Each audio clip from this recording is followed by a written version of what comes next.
Okay, good evening. Welcome to the Municipality of South Dundas regular council meeting for Wednesday, September 4th, 2024, with its team, staff, guests, media. Thank you everybody for attending. Thanks everybody for watching online. We'll call the meeting to order under item 1. Have a motion, let it resolve that the September 4th, 2024 council meeting of the Municipality of South Dundas now be opened at 5:59 p.m. Moved by Councillor Smith, seconded by Councillor Ward. All in favor? Carried. Councillor Vino sends his regrets for tonight's meeting. Moving to number 2, confirmation of agenda. Any additions, deletions, or amendments? Deputy Mayor. Yeah.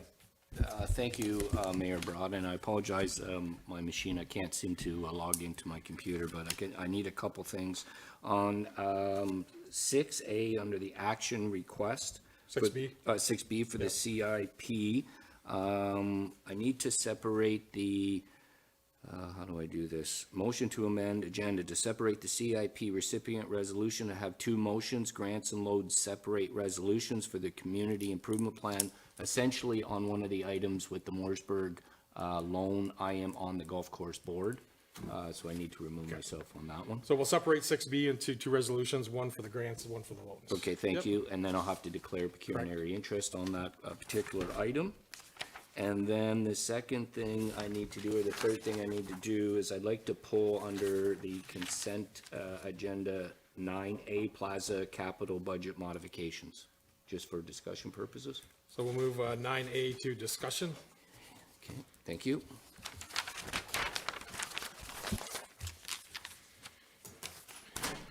Any other additions, deletions, or amendments? Seeing none, I have a motion to let it resolve that the Council of Municipality of South Dundas approve the agenda as amended. Moved by Deputy Mayor St. Pierre, seconded by Councillor Ward. All in favor? Carried. Item number 3, disclosure of pecuniary interest and the general nature thereof. Deputy Mayor? Thank you, Mayor Broad. I just need to declare on the CIP one. Very good, thank you. Thank you. Any other disclosure of pecuniary interest? Okay. Moving to number 4, adoption of minutes. I have a motion. Is there any errors, omissions, deletions to the minutes of the meeting from August 14th? Seeing none, let it resolve that the municipality approve the minutes of the meeting as presented of August 14th, 2024. Moved by Councillor Ward, seconded by Deputy Mayor St. Pierre. All in favor? Carried. Okay, now we can get the meat of the meeting started. So tonight we have a great delegation tonight. We have the Iroquois Marine Search and Rescue team here. A lot of their members of joining us. John Bridge and Jim Coolin are here to share their presentation and take questions and give answers and discussion on their new volunteer group. So welcome, gentlemen. Thanks for coming. Thanks for everyone for having us. Just hit the red light on your mic. There we go. Perfect. Good evening. Thank you all for having us this evening. I hope you're going to be interested and we can shed some light on what we're doing. Okay, thank you. Well, good evening, Your Worship, Deputy Mayor, Council, staff. As you know, my name is Jim Coolin. I'm a member of the Canadian Coast Guard Auxiliary Central and Arctic, and my capacity is District Director at District 1. And you've met John, and we'd like to welcome some of our new members to Iroquois Marine Search and Rescue. Tonight, I would like to formally introduce our organization to the community and present to you a quick overview of the Marine Search and Rescue System in Canada, including the history of the regional role and more specifically the potential role of Iroquois Marine Search and Rescue as it pertains to the municipality. Okay, there we go. So we'll start off with the history of Central and Arctic. We were incorporated in 1978, non-for-profit. We are volunteer driven. We cover the federal waters of Ontario, Manitoba, Saskatchewan, and the Arctic, and in particular, the St. Lawrence River, which is designated as federal waters. Oftentimes people think it's provincial, but the St. Lawrence is under the jurisdiction of the federal government. In Canada, we have 6 auxiliary regions from Newfoundland to British Columbia. Each region may differ as to make up the volunteers. In the Maritimes, for example, there's a good number of commercial fishermen that are trained for search and rescue. They're out fishing, they get a call, and they react. So, thank you. Next slide. Thank you. Our mission statement is to provide a permanent search and rescue service to cover marine requirements in Canada and prevent the loss of life and injury. Next slide, please. Okay, thank you. Objectives: save 100% of the lives at risk, reduce the number of severity of search and rescue incidents, promote marine safety, and we do some of that by participating in different events within the community. Primarily support the Canadian Coast Guard. We do provide humanitarian services as required, and we maintain the highest professional standards, promote dedication and pride of our membership. Currently, we have 937 members. We have 104 vessels, private, community, and commercial. Now, a private is an individual who owns a boat and allows us to use their boat in search and rescue, and they become a member of the auxiliary. A community is what we established here. Community boat is a rescue boat that is employed by the community, staffed by those who live in the community and serve the community. And commercial, again, is fishermen that are available during a call for help. As of July 24th, we've had 162 search and rescue taskings, which are call-outs for assistance for help on the water. We have insured value of our insured value of our assets are in excess of $11 million. The Marine Search and Rescue Response System in Canada is operated as a series of joint rescue coordination centers known as the acronym JRCC. There are 3 joint rescue coordination centers in Canada. There's Victoria, British Columbia, Trenton, Ontario, which is the Air Force Base in Trenton, Halifax, Nova Scotia, and a Maritime Rescue Sub-Center at Quebec City. These joint rescue coordination centers are operated by the Royal Canadian Air Force and the Canadian Coast Guard. These centers are staffed 24/7, 365 days a week by the RCAF and over the year, 365 days a year. When a call comes in, these centers receive the information as to the nature of the call, the severity of the location of the vessel needing assistance. The controllers decide which assets are required, then task the appropriate asset to respond to the request for help. So the Ministry of National Defence has the overall responsibility to coordinate federal SAR system, and the resources are provided by the Canadian Armed Forces and the Department of Fisheries and Oceans.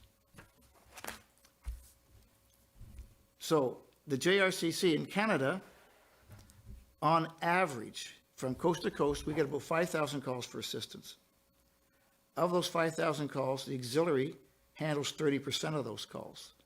And of that 30%, 16% are considered distress or very serious type calls. So I have here a little flow chart just to give you a quick idea how we activate the system. So at the very top, it says call for help comes into JRCC for marine assistance. Now, calls come in several ways. One, there's an 1-800 number that can be used to call them directly and give them the information. The other is if you're a boater, a recreational boater out in the water, and you have a marine radio, which we used to call VHF, they can call in to Prescott Coast Guard Radio. They gather the information. They send it down to JRCC. Once the request is assessed by the controllers on duty, determine what asset will be required to respond to the situation. So they need to know as best they can the location, what the situation is, how many people are on board, and when they have all that information, then they make, in our case, a call to the auxiliary to respond, and the tasking number is provided, which is key, and then the unit will gather its crew, the call system, get on the boat and get going to answer the call. En route, they call into Prescott Coast Guard Radio because they no longer deal with JRCC directly. Their communication is all through Prescott Coast Guard Radio for several reasons. One, the control system, the coordinating system in Trenton is all of central Canada and the Arctic. So they could have 5 or 6 different calls going on at the same time. It'd be confusing if all these vessels were calling in, the auxiliary vessels are calling in to say, here's what we're doing. So that's controlled by going through Prescott Coast Guard Radio for all communication. Once a unit accepts the tasking from JRCC, They then fall under the command and control of the federal government in Trenton, and we operate under their authority. Next, please. There we go. So Iroquois has been identified by JRCC Trenton as an area of need for search and rescue. And the next slide, I'll show you how they came to that conclusion. We are currently putting in place a unit known as Iroquois Marine Search and Rescue. John, next door to me here, has taken on the responsibility of establishing this unit from the ground up. So it's a lot of work just to start from scratch and to raise and get volunteers, which we have some of our members behind us tonight who are with us. The Coast Guard has transferred to us what we call a rigid hull inflatable boat. It's a used piece of equipment, and it's in the process of having the vessel inspected and repairs made as required. So we're hoping to get this boat, this high-speed boat, before the end of the SAR season ends, search and rescue season ends. If not, we'll certainly have it for the beginning of next year. So how do they come to the conclusion that this area, this municipality needs search and rescue assets? Well, currently, there are no federal search and rescue assets west of Cornwall to Kananakwe. Hill Island, which is the Thousand Island Bridge, is the closest. It has a unit there. So Iroquois Marine Search and Rescue will potentially cover the area from Longstew to Prescott. That'll be the territory they will cover. The other impact that we're dealing with is climate change. I don't know how many of you remember in the old days when the St. Lawrence would freeze over in certain parts, you could walk across the United States and say hello to our cousins. That's not possible anymore because for the most part it stays open. And the shipping season has been extended, and the recreational boating season seems to be extended right through to January. So our intention is to be able to have the boat in service when the ice in the marina is out and shut down when the ice returns. Next, please. So our crews are trained to Transport Canada standard and Coast Guard standards. So all crews, all members must have their Pleasure Craft Operator's Card, better known as a PCOC, before we even accept them to join. And for those who are in the recreational boating, that's a standard that the government put in several years ago to make sure everybody had a baseline of knowledge, like a navigation, rules of the road, and what's required to be on your boat. On top of that, our crews are required to obtain their Radio Operator Certificate Marine, better known as the ROC-M. And then there are two smaller, not too smaller, but the Small Domestic Vessel Basic Safety Course and the Vessel Operator's Proficiency Certificate. Now, these are mandatory by Transport Canada. Our trainers are approved by Transport Canada, and we do this through what we call our phase training program. We have phase 1 and 2, which provides about 40 hours of theory and on-water experience for these crews.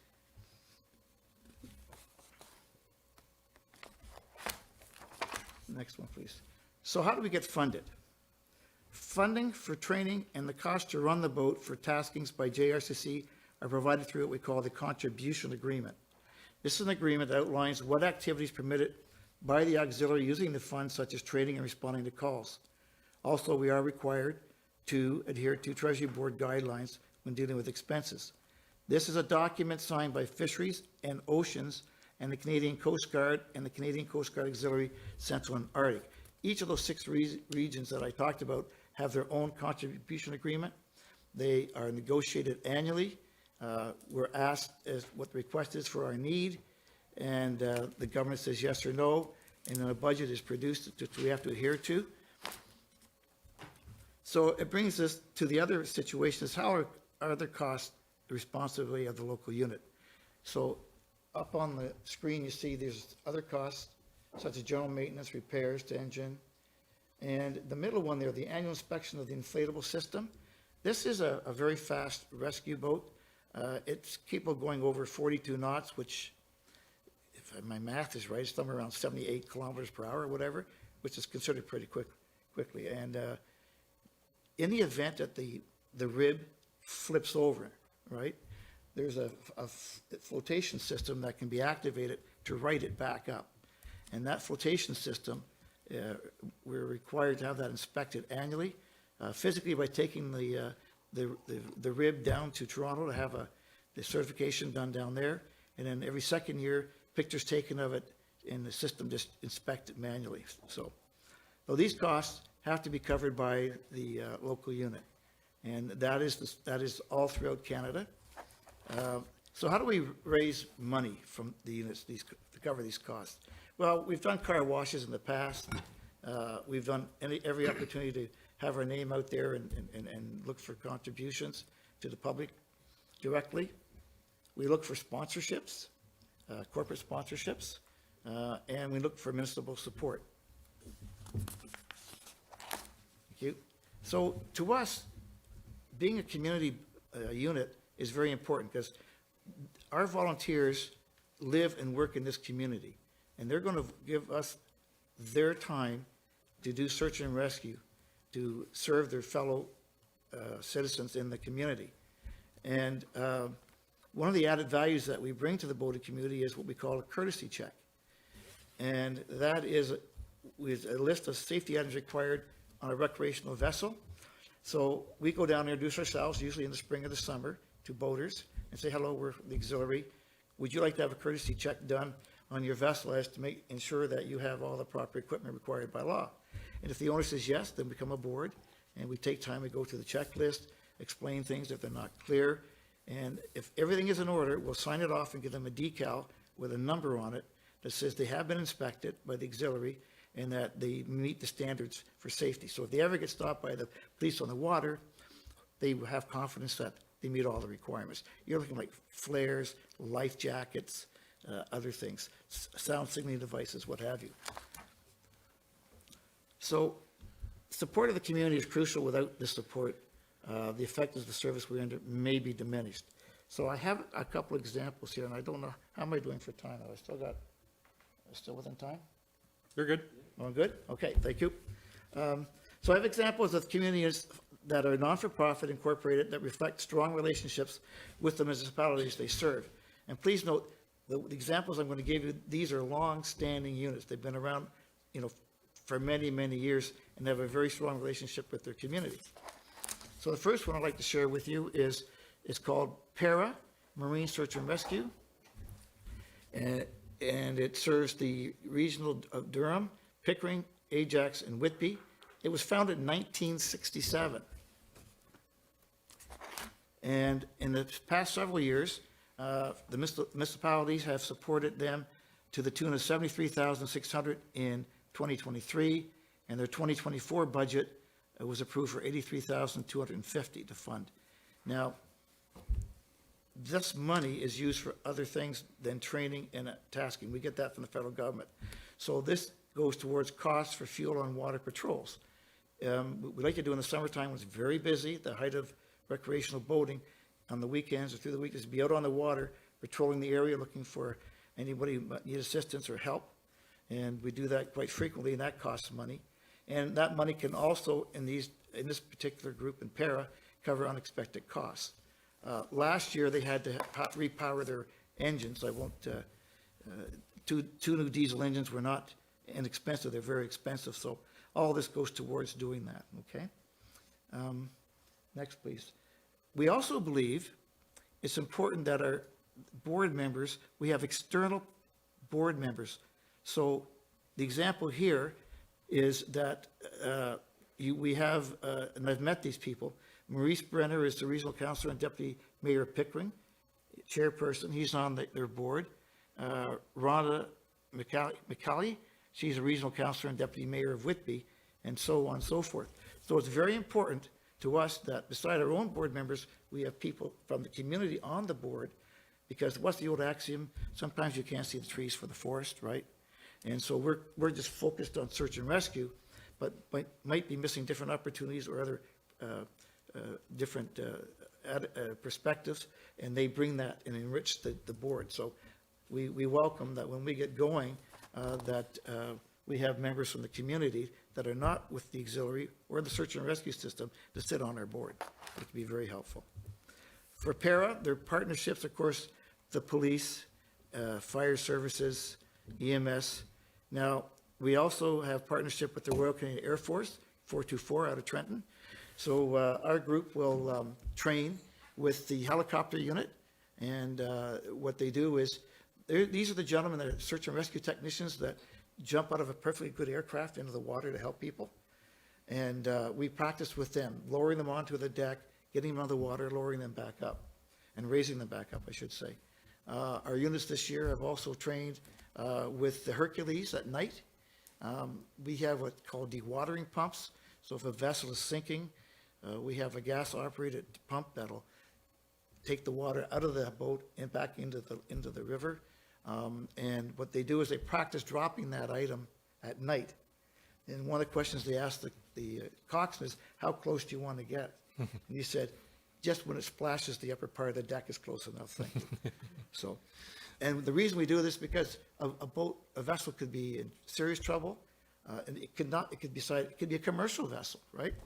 And it may take more than one dewatering pump to keep them afloat. And the idea is to keep them afloat, bring them into shore, and look after the situation and prevent them from sinking and being a concern for pollution.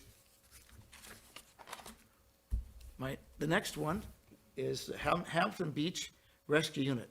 They were founded in 1957, and they were their base is the Volunteer Fire Department, which is still involved today. They're on call 24/7, 365 days of the year. They own their own building near the water. Hamilton provides an operating budget of $75,000 per year. In addition, the municipality places $20,000 per year in the reserve at the end of 10 years. The money is used to purchase a new boat. My understanding is that account is based on what the fire departments normally do to replace their equipment, where they put money in reserves, and expenditures, and purchase it later on.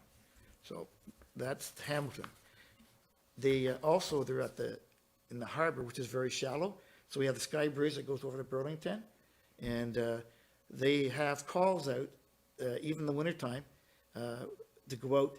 Now, they won't go on the ice, but they'll take those fire department people out to the ice to help people if they're ice fishing, whatever, and things go wrong. And last one is Tow Wharf, which is John's home, well, former home. The town of Oakville Water Air Rescue. They were founded in 1954 by the Oakville Police Chief Fred Oliver, and they're on call 24/7 during the search and rescue season.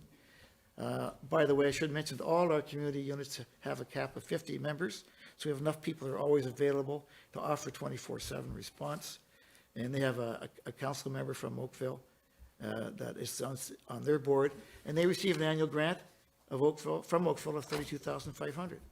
So thank you very much. We appreciate the time and allowing us to say hello, and we'll take any questions you think that may be appropriate. Well, thanks, Jim and John. Great presentation, lots of detail. Appreciate it. And certainly a slide that certainly catches my eye is the volunteerism and the community effects, right? So really important as we continue that. A couple of questions, and I'm sure the councilors might have some other questions. So you did mention about how you receive calls through the 800 number or through the radio. What happens if somebody calls 911? You know what, Mayor, that is a great question. So what's happening is the younger generation, I can say that because I'm not young anymore, have these cell phones, and they all dial 911. That call could go to a call center, the OPP or whatever, not in their region, and they have no idea where they are and how to get help. And so one of our challenges is to get people to use the marine system if you want marine assistance. Okay. But the OPP are important because the JRCC will use whatever resource they have if somebody's in trouble, right? Right. But yeah, a lot of the 911, we used to have a star 16 on the cell, and that would take you right to Prescott Coast Guard Radio. Right. But that, I understand, is being discontinued Okay. from what we hear. What we hear. Yeah. Okay. Very good. And then obviously today, if we don't have coverage, does the Coast Guard then respond to emergencies within the? They have no choice. It's their They have no choice. responsibility. Right. So that's how the funding then, since they're not responding to calls, the funding, through that program, they fund some of the money for your training. So what the auxiliary, what they do is we fill in the gaps where the Coast Guard isn't Right. physically present, right? Right. And we're trained to their standards. As I said, we do 30% of their calls. And so, and unlike our American counterparts across the river in the US, our system's a little bit different. We train with them, I've worked with them. Right. The need is that, to your point, there's no coverage now, especially in the wintertime. So if a call comes in, they have to send the appropriate response. Right. It could be the chopper, Yeah. could be whatever, right? Yep. Yeah, and I think one of the other key pieces is the safety awareness piece, right? I know our fire services spend a lot of time with fire service safety, right? Smoke detectors, et cetera, but having a community that's 100% has waterfront end to end, water safety is an important piece too. But I'll open it up for other questions, comments. Deputy Mayor? Yeah, thank you, Mayor Rod. Thank you for the presentation. Just to go back a little bit on history, the Morrisburg Fire Department was part of the Coast Guard Auxiliary for a number of years, and we had a rescue boat. I was part of that group. I recall, I think it was around 2017, 2018-ish is when we, as a municipality and fire department, got out of the Coast Guard business because of insurance, because of the training requirements, and because of cost. Two questions for you. Are you going to be going to the various councils, i.e. South Stormont, Cardinal area, to talk to them about, because you're covering a pretty wide area or a long area, are you going to be looking for support from them on a municipal level as well? Yes, absolutely, yep. And what kind of support would you be looking for in terms of financials? And I think it's a great presentation. You quoted Durham and you quoted Hamilton, pretty big population, giving you Correct. pretty big funds. So Right. do you have an idea of what your future funding may look like, what your future ask may look like? Right now, I'd like to, when the boat shows up, we need the funding for, like Jim said, the fuel, things like that. We're going to have a lot of outreach into the community. The mayor was down at the Folk for Autism we had set up. We had a great response from there. One of our members has set up a GoFundMe page. So we're going to be promoting ourselves as much as we can in the unit to, in the community, to raise funds from the community. Regarding a dollar value, right now, without the boat here, I'm not sure. I mean, I'd love to give you a figure and say, this is my dream. I mean, I'd love to have like 15, 20,000. But until we have set in place. Okay, understood. I just didn't know if you guys had kind of a thought on that one. If Well, you're, the other thing you're is- looking for $5,000 or $10,000, and if you're gonna outreach to other municipalities, if we maybe do a joint agreement with 2 or 3 municipalities to ease that expense. That would make perfect sense. Yeah. We're definitely going to be looking, I'd much rather have the money to do the stuff we need to do than be searching for money to put gas in the boat to go and rescue a kid who's drifting down the seaway. No, understood. I mean, I recall the argument at the day, and I was really arguing to keep our rescue boat with the municipality was, you know, some people perceive your service to be a taxi on water, but it really isn't. I mean, it was funny, I was just going through some literature on a little bit of a speech that I presented to municipal council at that time as a councillor, and I recalled 2 or 3 significant rescues that we did with people being stranded in and out of their vessels. So congratulations. I think it's a great thing that you're bringing forward. I really do hope it is a success, and we look for future talks for sure. Well, to your point, Morrisburg, you just triggered my mind. I and another gentleman, Steve Palfrey, back in we went down and did the VHF radio course for 30 of your members. I do remember, yes. Yeah. Thank you. Yeah, Deputy, I think you make a good point that we really should have conversations, City of Cornwall, South Stormont, ourselves, Cardinal Elizabeth, Town of Prescott, right? Because that's the waterfront areas we're covering. So those are the groups that we should. So the guidelines where we say that Prescott and Long Sewer are our barriers. Yeah, There's no set barriers doing what we do. right. If I get a call and they say you're going to Brockville, I'm going to Brockville. I'm not going to say, no, I'm not going there. If I'm tasked to go Sure. somewhere and deal with problems, I'll go. At least it makes sense that the area, if it's the boat station in Iroquois, we're going left and right, And that was, east and that, west, that for was sure. it. I Yeah, mean, the okay. conversation I had with JRCC over time, they're saying, if you're moving to Iroquois, like, that's right where we need a unit. Yeah, So- and there are some peculiarities. So District 1, which I'm responsible for, is west of Cornwall to Toronto. Cornwall is in the Quebec region Right. for Okay. whatever reason. Even though it's in Ontario, it's not in my jurisdiction, right? Yeah. So that's an interesting twist with Cornwall. The other thing is, you should know is that, very quickly, is I live in Brockville, and I was on a private boat. That gentleman retired and took the boat with him. And so Brockville has now been designated as an area of need. Right. And we're waiting to hear from JRCC, where's our boat? Right. Okay, good. Yep. Any other questions, comments? Councilor Ward?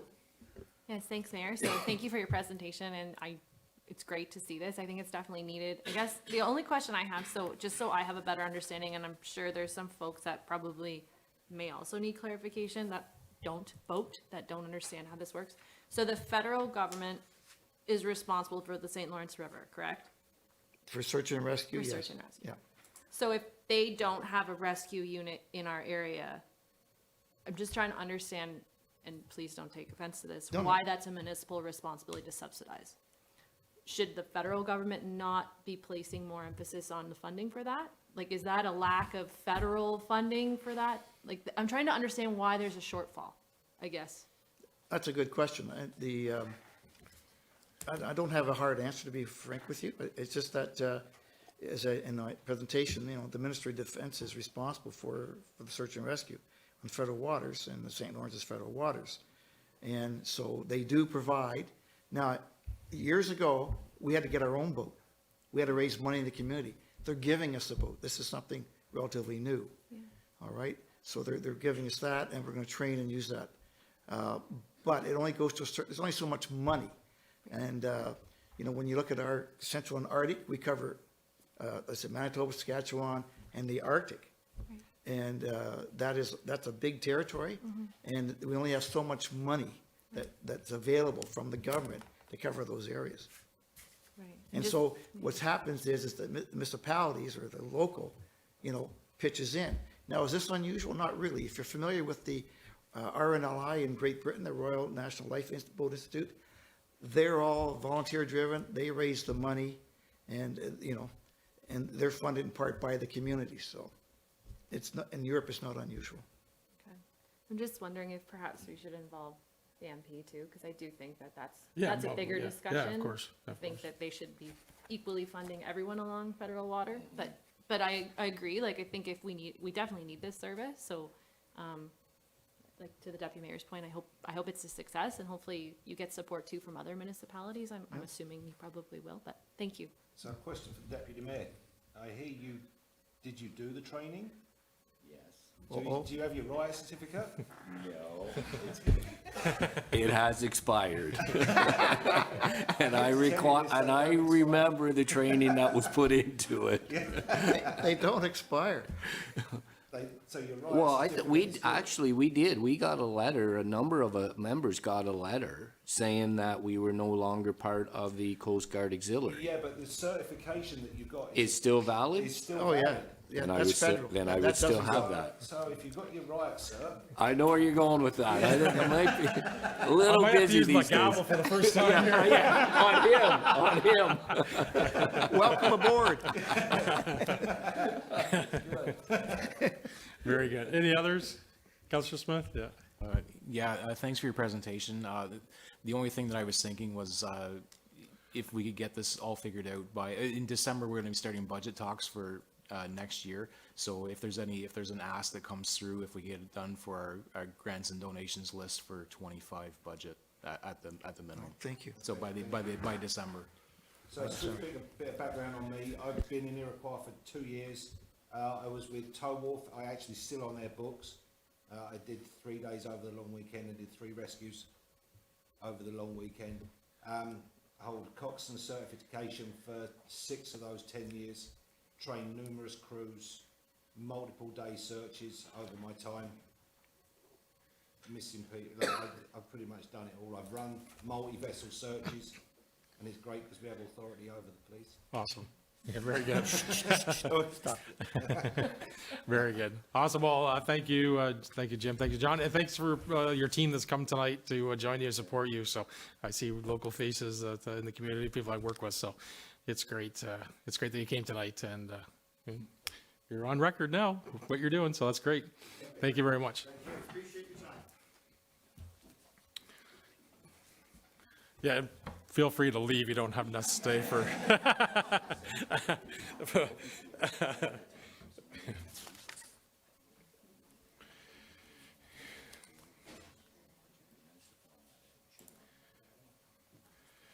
Okay, we can move on to action requests. So 6A, PF 2020-12, Iroquois Marine Search Rescue, mooring request, Director of Parks, Recreations, and Facilities, David Jansen.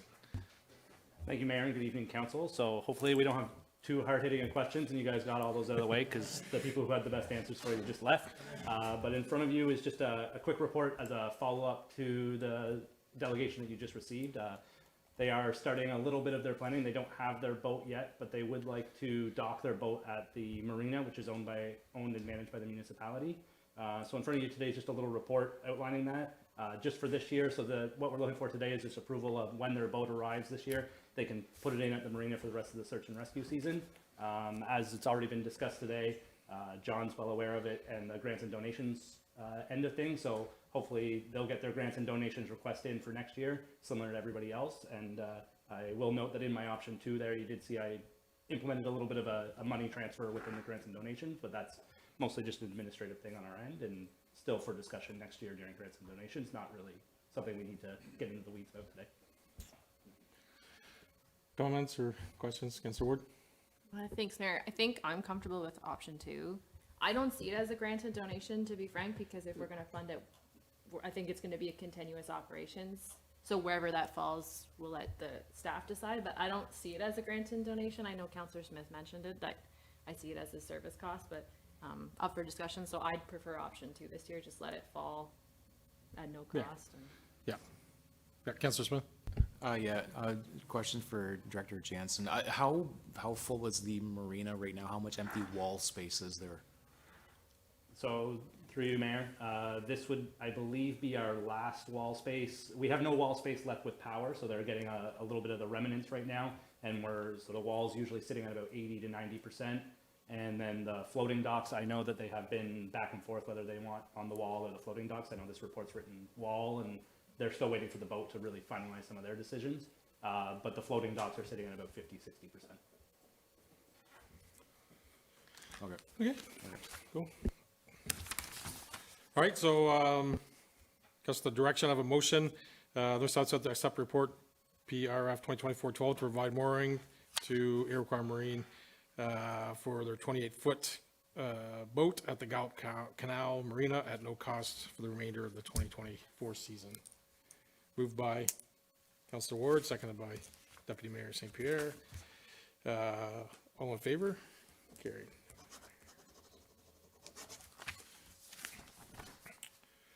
Okay, so we're gonna do these in 2 segments. So under 6B, KRA, Community Improvement Plan 2024 recipients, intake number 1, Tia Fraser Dupuis, Economic Development Communications.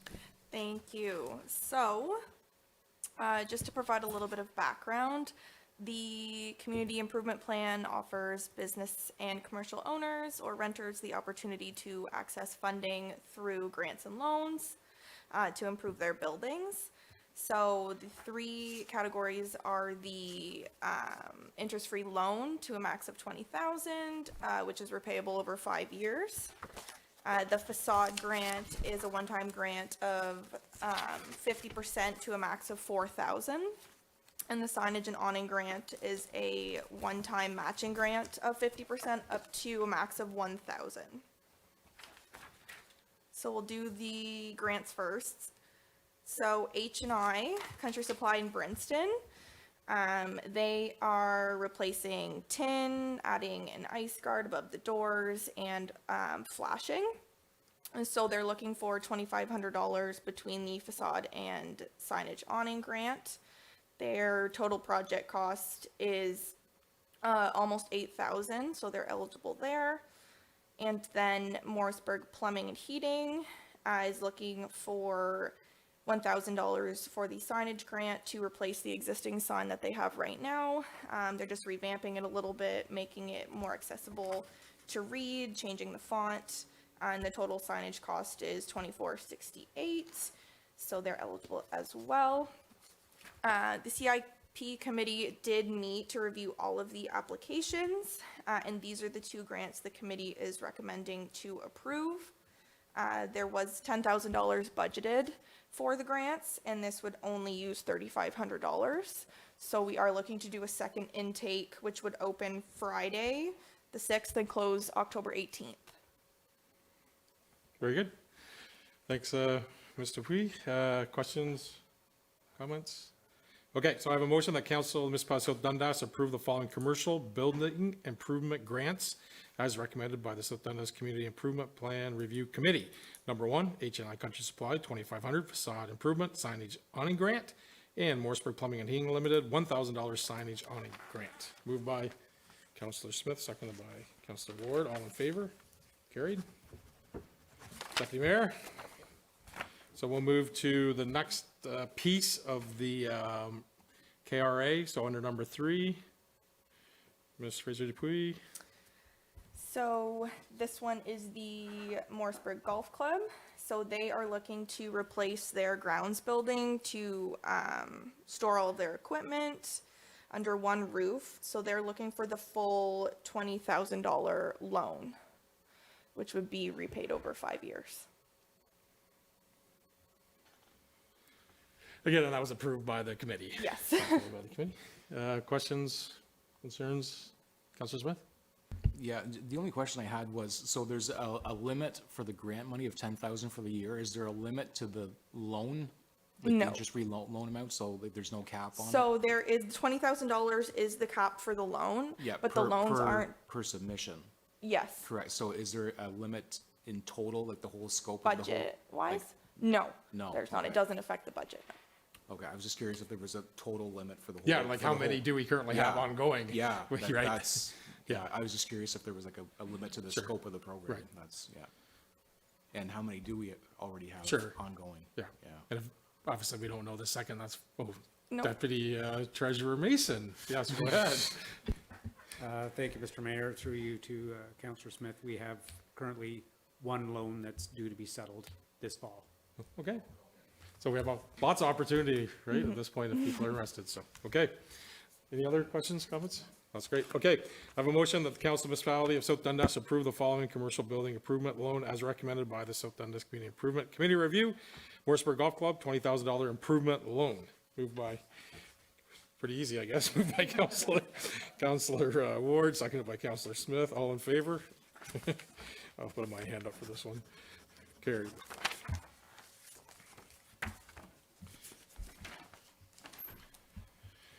Thanks, Deputy. 6C, ES 2024-10, reapportionment of drainage assessment of the McMillan Municipal Drain. Chris St. Thomas. Good evening, everybody. Through you, Mr. Mayor. So before you is a short little report. It's just an update of the assessment schedule. This came up due to an application for application B 3724 for a severance. And we're just looking for council to approve this by resolution. Questions? Comments? Seeing none, okay, I have a motion that the Council of South Dundas hereby receives a report from staff regarding reapportionment of the drainage assessment for the McMillan Municipal Drain due to severance of land, and further council approves the reapportionment of the drainage assessment agreement for the McMillan Drain as consent application B 3724 Gerard. Moved by Councillor Ward, seconded by Deputy Mayor St. Pierre. All in favor? Carried. Okay, bylaws, 7A, 2024-61, appointment of lottery license issuer, Clerk LeBrun. Thank you, Mayor Broad, and to council. So the bylaw before you tonight is to appoint Kaylee Helmer as a lottery license issuer. So as council may know, we issue lottery licenses for 50/50 draws, raffles, bingos, and break open tickets. We do this at the municipal office, and it's usually reception, customer service representative who greets those people who are coming in to issue those licenses. So what we've done is we'd like to pass this bylaw to officially allow her to sign off on those lottery licenses. She's also going to be getting some training in North Stormont next week or the week Next Thursday. Next Thursday. So it will just allow staff to continue to provide that service delivery for when people come in. Right now, there's only myself and our acting economic development officer who has signing authority, so this is just adding to our capacity. Questions, comments? Seeing none. Motion that the Council of Municipality of South Dundas adopt bylaw 6124, being a bylaw to appoint Kaylee Helmer as a lottery issuer for the Municipality of South Dundas, be read first, second, and third time, passed, signed, sealed, and open council this 4th day of September 2024. Moved by Councillor Ward, seconded by Councillor Smith. All in favor? Carried. Continuing Clerk LeBrun, B 2024-62, appointing civil marriage officiant. Yes, thank you, Mayor Broad, and to council once again. This bylaw before you is appointing 2 other staff members as civil marriage officiants. This would also allow them to complete marriage applications when folks come in looking for that service. We currently have 3 people who has delegated authority to do these weddings, and we're adding 2 more, Kaylee Helmer and Alexander. Amanda. No, Amanda Alexander. I did, so sorry. Sorry, Amanda, because I'm sure she's listening. So this will allow them to provide that officiating service. This is really for when there's instances where myself or the other officiants may be unavailable, vacations. It's often a weekend commitment. And this will allow us to kind of distribute the weddings. It would also allow us to perform more on the weekends if we need to, if we have a double booking, especially when if one of us is unavailable. So again, this will just improve the customer services that we're providing to the community of South Dundas and building capacity among staff. Questions, comments? Councillor Smith?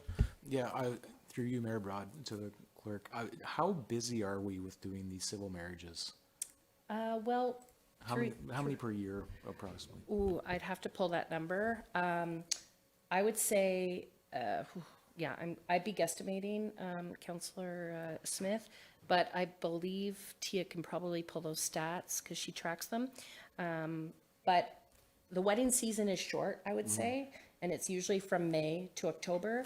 So however many weekends are in that amount of time is usually when we get the requests. We've also experienced, there's a number of us across SDNG who can officiate weddings. And depending on the location, sometimes will be, or other municipalities' capacity, or if they have those weekends already booked, they'll reach out to us as well. So I feel that we're seeing more and more of it. So I would say we've probably done 20 or so ceremonies, but we've issued to date 30 marriage licenses Very in good. 2024. At no cost to the municipality, the costs reside with the Correct. bride and groom. Okay.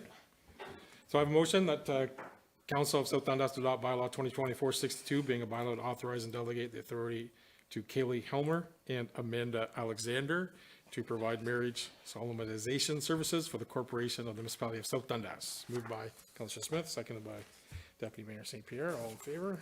Carried. Okay, bylaw 7C 2024-63, Ruben Matthijs Glenbecker Van Morsel Drain. Deputy Treasurer Mason. Thank your worship. This bylaw is to authorize staff to issue invoices for maintenance and engineering costs for the Ruben Matthijs Municipal Drain, as well as engineering costs on the Glenbecker and Van Morsel Municipal Drains. The net amounts to be invoiced are detailed on Schedule A of the explanatory note.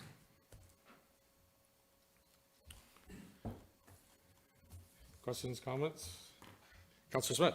Yeah, through you, Mayor Broad, to Deputy Treasurer, did the the Ruben Mattice drain and the Van Morsel drain already not get billed earlier this year? And is this a secondary bill going out for the same drain?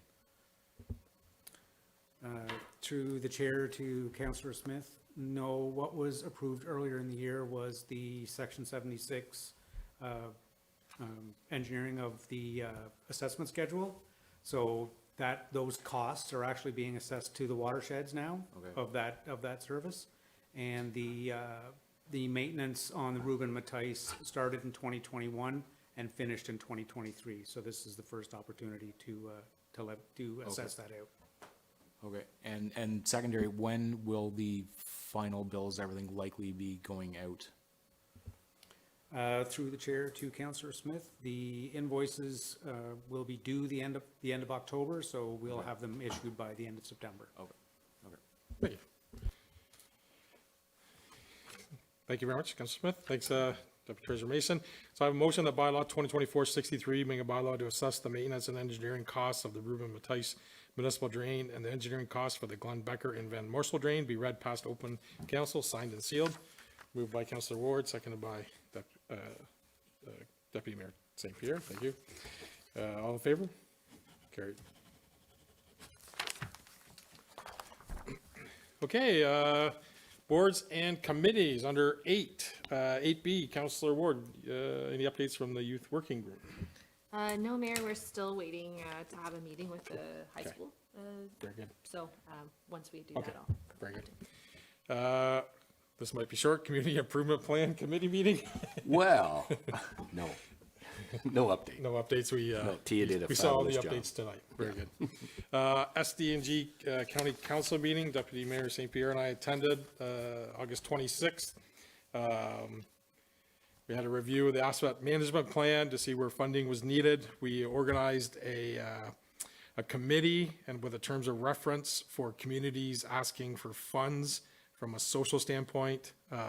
Councilors Lachlan McDonald, Martin Lang, Andrew Gato, and myself have volunteered to be on that committee, so that'll be coming forth at the county level, which will have direct impact on things and knowledge of that. One of the things that we passed through a few meetings ago, boundary adjustments, so that was passed at SD&G, so that's now complete. And we have new library lease agreements are now in place, so for Morrisburg, Iroquois, Williamsburg, we have new lease agreements in place. Thanks, Director Jansen, for hard work on those. And there weren't really any board or committee meetings in the month of August. Other news, as reported, Councillor Martin Lang was elected the next warden of SD&G for the year 2025. Anything else to add, Deputy Mayor? No. That's good. Okay. Economic Development Committee last week, working hard still and getting organized on our bike paths and our signage and funding, which is all in process, and then working on the awards gala and volunteer night in October. So that's all ongoing. Yep, just updates on some of the other work we're doing. And we discussed the surplus lands too, on thoughts on input from that group on how we should look at, disposal of the 6 we did already nominate. Anything else to add? No, good. Okay. The only other thing we'll go to you next, Deputy Mayor, on the waterfront. Okay, thank you, Mayor Broad. So yeah, we had our meeting on August 28th, 2024. I mean, it was a continuation of some of the beautification that they continue on doing on wildflowers and benches and picnics and whatnot. One of the hot topics, though, that came up was potentially the installation of security cameras.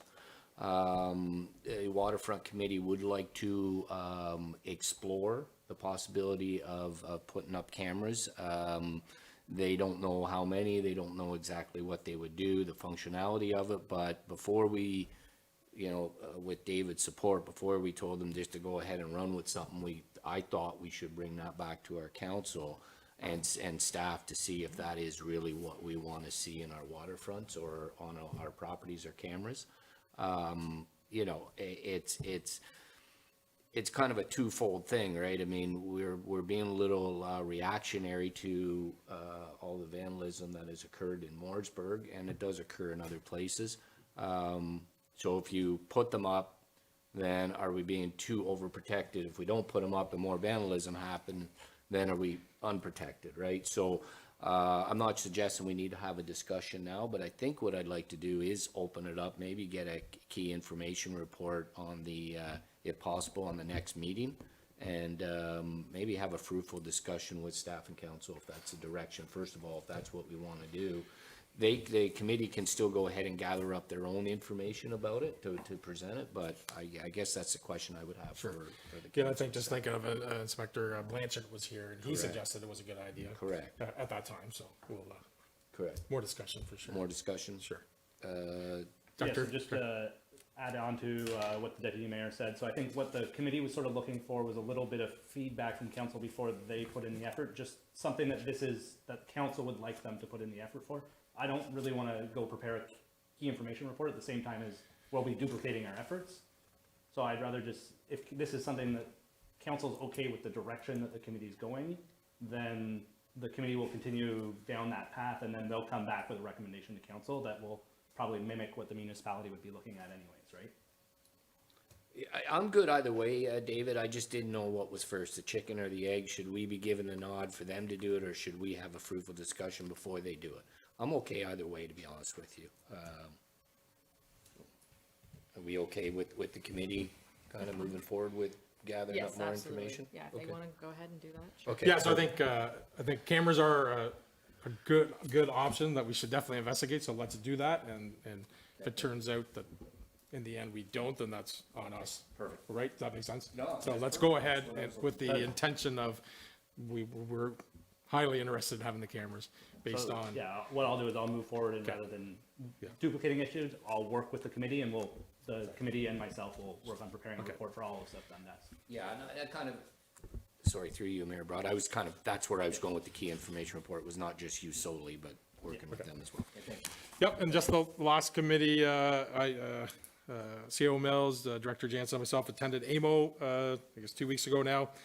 Great conference hosted in Ottawa, going to return to Ottawa next year, so had a lot of good networking, working session, and we had one delegation that we met with the Minister of Infrastructure on water and wastewater to St. Lawrence Park, so continued discussions on that, so that was a really good conference and local, so nice for that. Any other committees or boards in August? No, okay.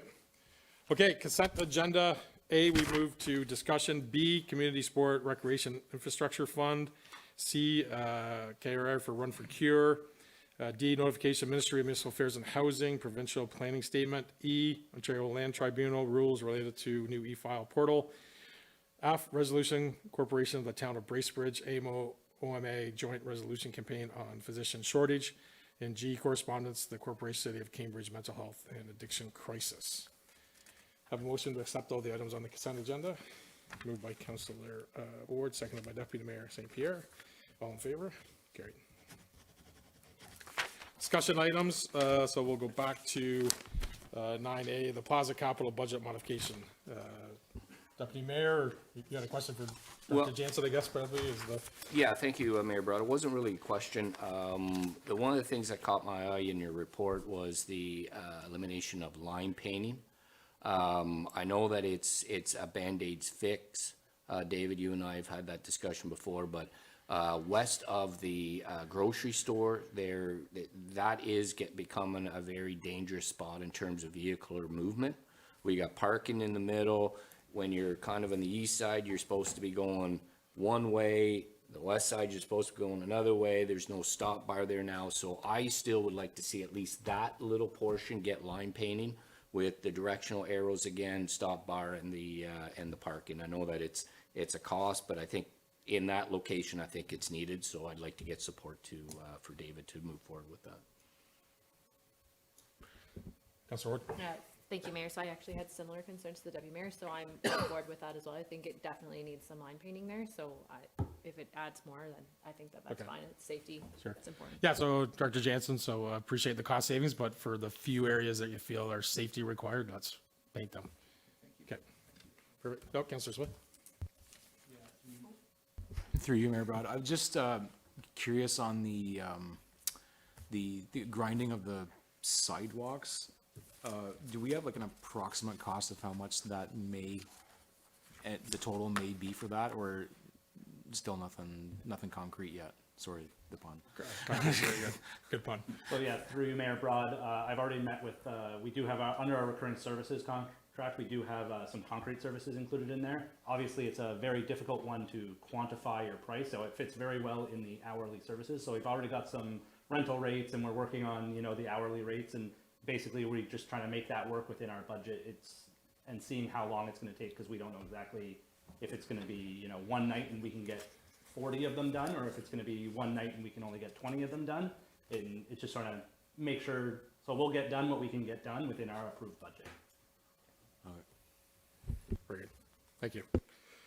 Okay, any notices of motion? Seeing none, I guess we can move to closed session. So let it resolved that we convene to closed session at 7 PM to discuss items under section 2239(2) of the Municipal Act, identifiable individual, subject to solicitor-client privileges. Moved by Councillor Smith, seconded by Deputy Mayor St. Pierre. All in favor? Carried. All right. So at this point, I will close the broadcast version of tonight's meeting. Certainly want to thank our great delegation tonight with the Iroquois Marine Search and Rescue Group that were here. And thanks to all the efforts that's gone over the last few weeks, the Float for Autism, the big car show at the waterfront. Obviously, we had some baseball provincials going on. Upcoming in the next few weeks, we got Apple Fest and then into Harvest Fest, so things, rural areas, so don't, obviously, and we have the awards and volunteer gala, so we still have a few more days for nominations for the awards, and then starting to gear up for not recognizing volunteers. So lots more information to come, and we'll be up more in the public to get that going.